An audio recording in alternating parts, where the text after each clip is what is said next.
அனைவருக்கும் வணக்கம். Welcome to RBL mathematic channel. இந்த வீடியோவில் 18/9/2021 நடந்த கம்பைன்ட் இன்ஜினியரிங் சபார்டினேட் சர்வீசஸ் இன் எக்ஸாமினேஷன் அந்த எக்ஸாமில் இருக்கிற மீபேவா மீச்சிமா சம்ஸ் தான் பார்க்க போகிறோம்.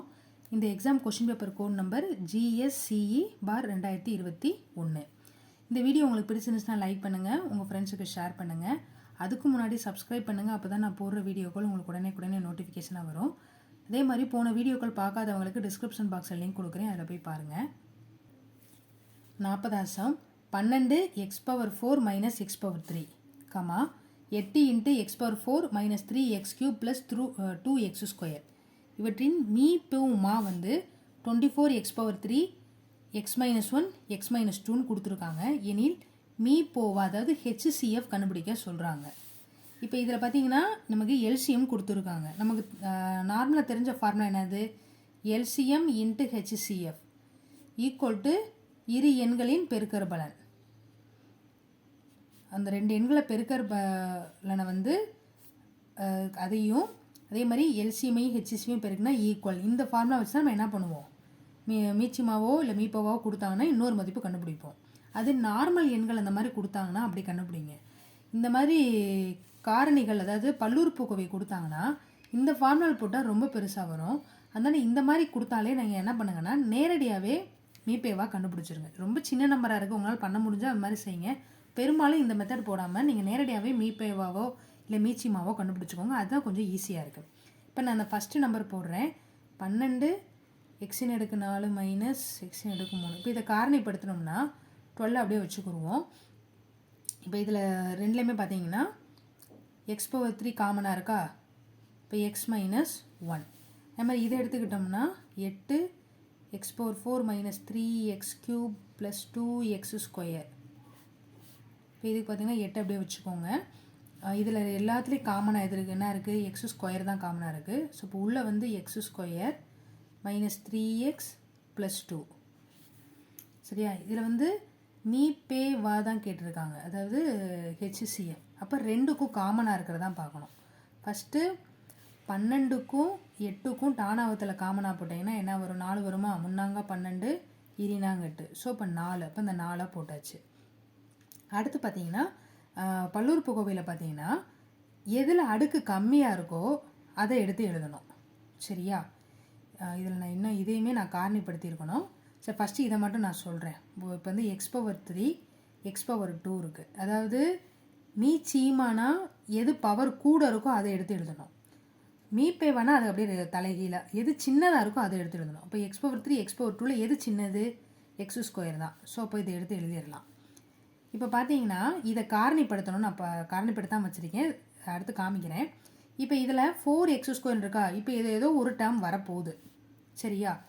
அப்போ கண்டிப்பாக வரும் x-1 இந்த இதில் இருக்கா இல்லையான்னு. அப்போ இதில் ஆப்ஷன்ஸில் பாருங்கள், இந்த 4x² மட்டும் இருக்குன்னு சொன்னால் நம்ம அதோடைய ஆன்சரை முடிச்சிடலாம் ஒருவேளை இருந்துச்சுன்னா. இப்போ இங்கே பாருங்களேன், ஆப்ஷன் பி ஆப்ஷன் சி பார்த்தீங்கன்னா ரெண்டுலேயுமே என்ன இருக்குது? 4x² இருக்குது. இப்போ ஒருவேளை ஆப்ஷன் சி மட்டும் இருக்குது, இல்லை ஆப்ஷன் பி மட்டும்தான் 4x² இருக்குன்னா கண்டிப்பாக அது மட்டும்தான் ஆன்சராக இருக்கும். இப்போ ரெண்டுலேயுமே 4x² வரதுனால இதை நம்ம காரணிப்படுத்தினா மட்டும்தான் இதில் ஒருவேளை காமனாக இருக்கா இல்லையான்னு செக் பண்ணி பார்க்க முடியும். சரியா? இது எதுக்குன்னா டைம் மிச்சம் பண்ணுறதுக்காக உங்களுக்கு நான் சொல்கிறேன். இப்படி இல்லாதனால இப்போ நான் செஞ்சு காமிக்கிறேன். இப்போ x² - 3x + 2. இப்போ இதை காரணிப்படுத்தும் போது x² - 3x + 2. அப்போ பெருக்குனா 2 வரணும், கூட்டினாவோ கழிச்சாலும் -3 வரணும். அப்போ என்ன வரும்? 2 1 வருமா? மைனஸ் ரெண்டுலேயுமே மைனஸ் போட்டோம்னா 2 பெருக்குனா +2 கூட்டினா -3. அப்போ இங்கே வந்து என்ன வரும்? x - 2 x - 1 அப்படின்னு வரும். சரியா? இப்போ இந்த டேர்மை தனியாக வச்சுக்கிறேன், காமிச்சிருக்கேன். இப்போ இந்த இடத்துல இதை எழுதுவோம். இப்போ இங்கே பார்த்தீங்கன்னா 8x² இந்த டேர்மை காரணிப்படுத்தினோம்னா x - 2 x - 1. இப்போ இதுலேயும் x - 1 இருக்குது, இதுலேயும் x - 1 இருக்குது. ஸோ இப்போ அதுதான் என்னது? உள்ளே வரும். அப்போ இதுதான் ஆன்சர் மீபேவாங்கிறது. இப்போ என்னது? ஆப்ஷன் சி தான் கரெக்ட். அடுத்த சம் 41வது கணக்கு. இதில் அதே மாதிரி தான் HCF கண்டுபிடிக்க சொல்லியிருக்காங்க. இப்போ இது ரெண்டையுமே நம்ம காரணிப்படுத்துவோம். இப்போ 2x² - 18.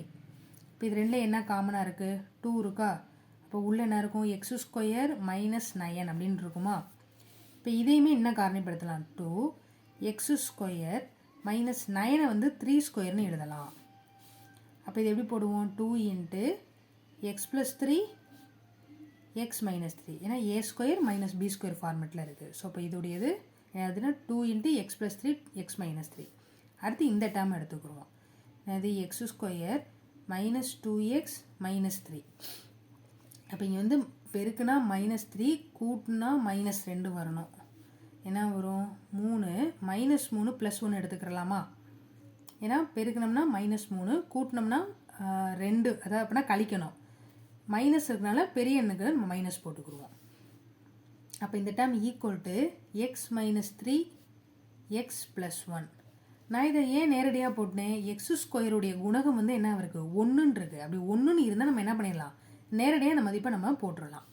இப்போ இது ரெண்டுக்கும் நம்ம என்ன எடுத்துக்கிறணும், மீப்பேவாக கண்டுபிடிக்கணும். HCF ரெண்டில் எது காமனாக இருக்குது, எக்ஸ் மைனஸ் 3 எக்ஸ் மைனஸ் 3 தான் காமனாக இருக்குது. ஸோ இப்போ அதுதான் ஆன்சர். இப்போ ஆப்ஷன் ஏ தான் கரெக்ட். அடுத்த சம் என்ன கொடுத்துருக்காங்கன்னா 42வது கணக்கில் x² மைனஸ் எக்ஸ் மைனஸ் 12 மற்றும் x² மைனஸ் mx மைனஸ் 8 இவற்றின் மீப்பேவா எக்ஸ் மைனஸ் 4 எனில் எம்மின் மதிப்பு என்னன்னு கேட்குறாங்க. இந்த இது பாலினாமியில் இருக்கிற இந்த பல்லுறுப்புக்கோவையில் இருக்கிற எம்மின் மதிப்பு என்னன்னு கேட்குறாங்க. இப்போ இந்த மாதிரி கேட்டாங்கன்னா நம்ம என்ன பண்ணணும்னா, அவங்க என்ன கொடுத்துருக்காங்க, மீப்பேவா கொடுத்துருக்காங்க இல்லையா, மீப்பேவா கொடுத்தாங்கன்னா எக்ஸ் மைனஸ் 4 வந்து நம்ம ஈக்குவல் டு 0ன்னு எடுத்துக்கிறலாம். சரி, அது HCF மட்டும் இந்த மாதிரி பண்ணிக்கலாம். அப்போ எக்ஸோட மதிப்பு என்னது, 4. HCF அதாவது மீப்பேவா கொடுத்தாங்கன்னா மட்டும் அதை நம்ம என்ன எடுத்து பண்ணிக்கலாம், பல்லுறுப்புக்கோவைக்கு கொடுத்தாங்கன்னா அது ஈக்குவல் டு 0 அப்படின்னு சமன்பாடை எடுத்து அதுலேருந்து நம்ம என்ன பண்ணிக்கலாம், எக்ஸோட மதிப்பை கண்டுபிடிச்சிக்கிறலாம்.